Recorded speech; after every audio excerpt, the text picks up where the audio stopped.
السلام عليكم ورحمة الله وبركاته يا تلاميذ الأعزاء ويا تلميذاتي الأعزاء. نتمنى إن شاء الله أنكم تكونوا جهزتوا رواحكم لشهادة البكالوريا بأفضل الأحوال، وإن شاء الله تفرحوا فرحة النجاح التي لا تضاهي فرحة البكالوريا. إن شاء الله نتمناها لجميع التلاميذ اللي نقريهم واللي ما نقريهمش واللي يعرفوني واللي ما يعرفوا، إن شاء الله لكل أولاد المسلمين وجميع بنات المسلمين جميعا يا رب. أما الآن فيديو اليوم نتكلم إن شاء الله على le compte rendu objectif et le compte rendu critique de quel type de texte exhortatif. كما تكلمنا في الفيديوهات السابقة أن تكلمنا عن النص الإرشادي، كل ما يخص النص الإرشادي، ما هي مميزات النص الإرشادي، ما هو أساس النص الإرشادي. الآن نتكلم على الوضعية اللي هي la production écrite. Le premier choix toujours c'est le compte rendu objectif pour les étudiants, ou bien pour les élèves de LPH et filière commune, et pour les langues étrangères c'est le compte rendu critique. Alors كما تكلمنا وشرحنا عليه سابقا أن هذه la technique de rédaction et d'expression elle se compose de deux parties, l'accroche et le résumé. Alors on va parler sur la première partie. Alors, dans la première partie, j'ai dit qu'on va écrire tout ce qui entoure le texte, يعني tous les éléments périphériques qui entourent le texte. يعني في الفقرة الأولى في le compte rendu objectif ولا critique نكتب كل ما يحيط النص. مثال هذا النص par exemple، عندنا هذا النص هذا c'est un texte historique, c'est un texte plutôt exhortatif. Alors si on va faire une pause et on va remarquer quels sont les éléments qui entourent le texte. يعني نديرو comment dirais-je، نوقفوا شويه ونقولوا الرياح مع راسي كيما هكا ونقول ما هي العناصر التي تحيط لنا بالنص. أول حاجة وشتاهو qu'est-ce qu'on observe? On observe le titre. Alors halte au conflit en Ukraine, comment elle se forme, regardez la point utilisée, ces points d'exclamation. Alors comment elle est écrite en gras, se forme d'une phrase nominale. Alors qu'est-ce qu'on va remarquer aussi? On remarque qu'il y a ici la lignea. La lignea, elle nous présente le nombre de paragraphes. Alors 1, 2, 3, 4. Alors on a 4 paragraphes. Maintenant, qu'est-ce qu'on observe en bas du texte? Alors on observe la source. Alors la source, comment elle est, se forme d'un site web qu'on veut remarquer. Et voilà, après ces déclarations contre la poursuite de la guerre, peut-être ça c'est le lien. Et la date de publication sur ce site d'internet, c'est le 17 avril 2022. Après, c'est bon, j'ai observé le titre, j'ai observé la source, j'ai observé le nombre de paragraphes. Il n'y a pas ici un nom de l'auteur. Qu'est-ce qu'il manque? Il manque le type, c'est bon, c'est le type, c'est exhortatif. Il manque la visée, c'est inciter le destinataire à agir et le pousser à faire une réaction ou bien à trouver la solution de notre problème. Qu'est-ce qu'il manque aussi? C'est le thème ou bien le problème posé dans le premier paragraphe qui se forme d'une idée générale. Alors, suivez ici mes élèves. Alors ça, c'est un exemplaire. Alors, on laisse la ligne ici, 2 carrés maximum, et on commence. نخلو زوج deux carrettes ونبدو directement نكتبو. Alors dans ce document qui est un. Alors ici qu'est-ce qu'on va écrire? Remarquez qu'est-ce que j'ai écrit, un type. Alors qu'est-ce que j'ai écrit? Dans ce document qui est un type exhortatif. Tu peux écrire aussi un texte injonctif, comme tu peux écrire aussi un texte initiatif. Après, qu'est-ce que je vais faire? Je vais mettre virgule. C'est bon? Se concentrer sur les ponctuations. Hein? Après, qu'est-ce qu'on va écrire? Intitulé. Et je vais écrire, remarquez qu'est-ce que j'ai écrit entre parenthèses, le titre du texte. Après encore, j'ai mes virgules. Après, qui se compose de. Et je vais écrire le nombre de paragraphes. Virgule. Écrit par. Et je vais écrire c'est quoi le nom de l'auteur. Virgule encore. Extrait de. Et je vais écrire la source. S'il y a la date de publication, je vais écrire publié. je vais écrire la date. Sinon, je vais baser sur la source, c'est tout. Après, عندنا l'auteur parle de. Il part sur quoi? Il part sur directement نروح نكتب لي le thème. Non, رانا نقولوا le texte exhortatif. يعني le noyau de texte exhortatif. انتبهوا معايا تلاميذ الأعزاء. يعني رانا نقولوا حنا لا باس تاع النص الإرشادي واش هو عندنا ان بروبليم عندنا مشكل. alors واش نقدر نبينوا له في لاكروش رانا عارفين comme si qu'il y a un problème. alors واش نكتبوا l'auteur parle du problème posé, de situation négative ou bien du constat, remarquez, du constat négatif. Après, il manque quoi le dernier élément plutôt, c'est la visée. Alors, on écrit dans le but quoi? C'est d'inciter le ou bien les, c'est les destinataires, à agir et passer à l'action. فهمنا تلاميذ الأعزاء؟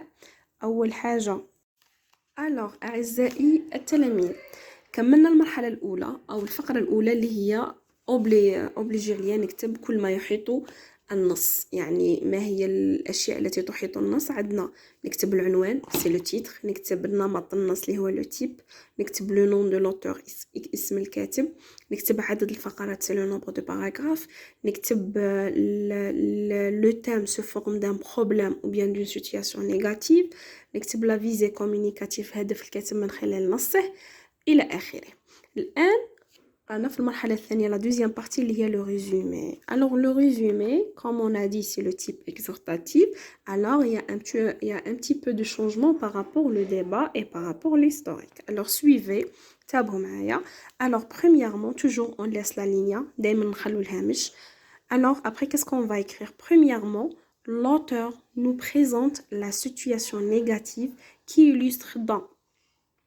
يعني بطبيعة الحال أن الكاتب راه عرض لنا الوضعية السلبية اللي رانا نعانو منها أو المشكل اللي رانا نعانو منه ونكتبو la situation négative mentionnée dans le texte. يعني اللي راه كاتبها لك في النص تكتبيها هنا. Après, qu'est-ce qu'on fait? On met un point et ensuite on utilise toujours les articulateurs de classement ou bien le connecteur chronologique. Pour quelle raison? Pour classer et organiser notre travail.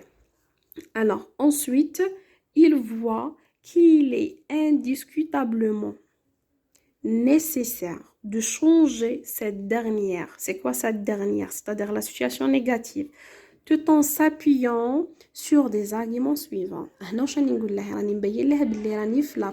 La deuxième partie, il y a l'argumentative. Qu'est-ce que je vais écrire? Dire deux points ou toujours les articulateurs de classement d'abord. Après, on va reformuler le premier argument. Non, on va le reformuler plutôt à partir de notre style. Puis, on reformule le deuxième argument jusqu'à on arrive à le dernier argument et on écrit enfin et on reformule le dernier argument. Alors comme ça, on a terminé la première partie et la deuxième partie. Qu'est-ce qu'il me reste? Il me reste la dernière qui est exhortative. Alors qu'est-ce que je vais utiliser? واش هما الكلمات اللي نستعملهم انا اللي يدلوا مصحح اللي غادي يصحح لي ورقتي ان شاء الله في البكالوريا اني راني في الفقره الثالثه، اني راني في لا بارتي اي لا dernière partie.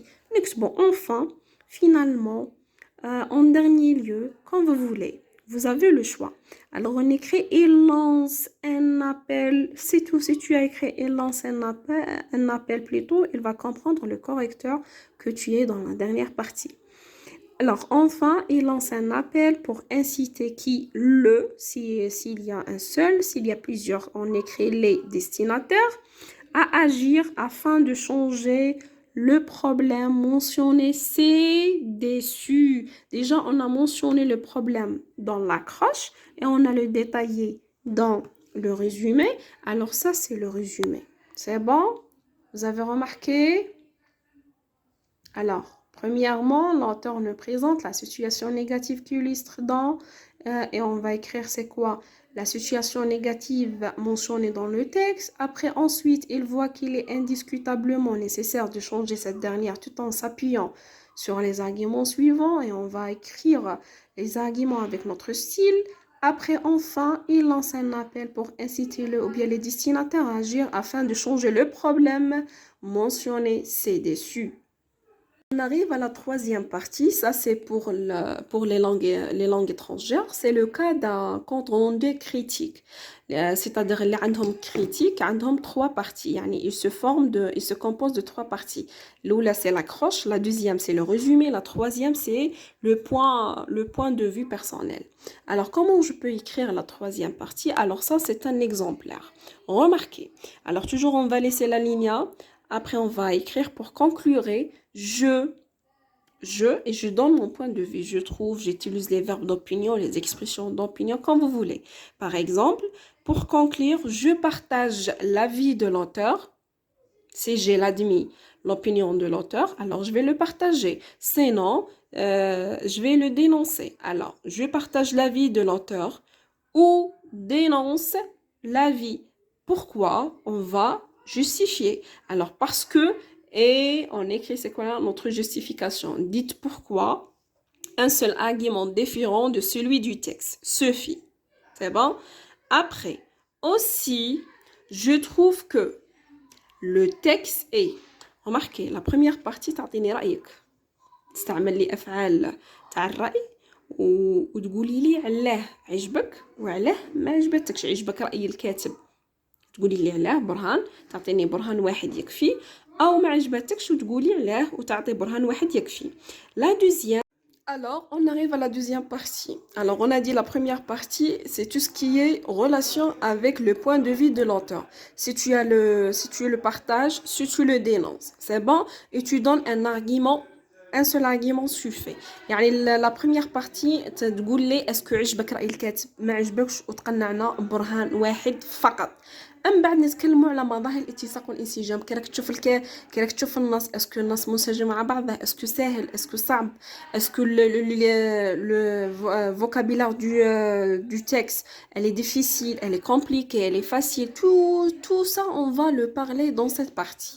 Alors on dit aussi je trouve que le texte est soit il est facile, سهل, soit il est difficile, صعب. C'est-à-dire vous avez le choix à comprendre. Pourquoi il est facile à comprendre et pourquoi il est difficile à comprendre? Car l'auteur a utilisé un vocabulaire comment il est. Il est simple et clair, alors il est facile, ou bien il est soutenu et compliqué, donc il est difficile. C'est bon? De plus, qu'est-ce que je vais remarquer aussi? Je vais remarquer que les idées étaient bien enchaînées. يعني نشوف باللي أن أفكار النص راها مترابطة مع بعضها. Donc, on écrit le thème du texte, c'est quoi? Avait été bien établi et détaillé. Alors ça, c'est le compte rendu critique pour les langues étrangères. Ça, c'est la dernière partie. Sinon, pour objectif, on base sur les premières parties. C'est l'accroche et le résumé. Inch'Allah, أنكم استفدتم من كيفية كتابة compte rendu critique ou bien objectif. نتمنى منكم si vous avez des questions bien des suggestions تكتبوهم لي في les commentaires وبالتوفيق إن شاء الله ولا تنسوا أن من توكل على الله فهو حسبه. سبحان الله. لا تنسوا الدعاء وتوكلوا على الله فهو حسبكم وإن شاء الله بالتوفيق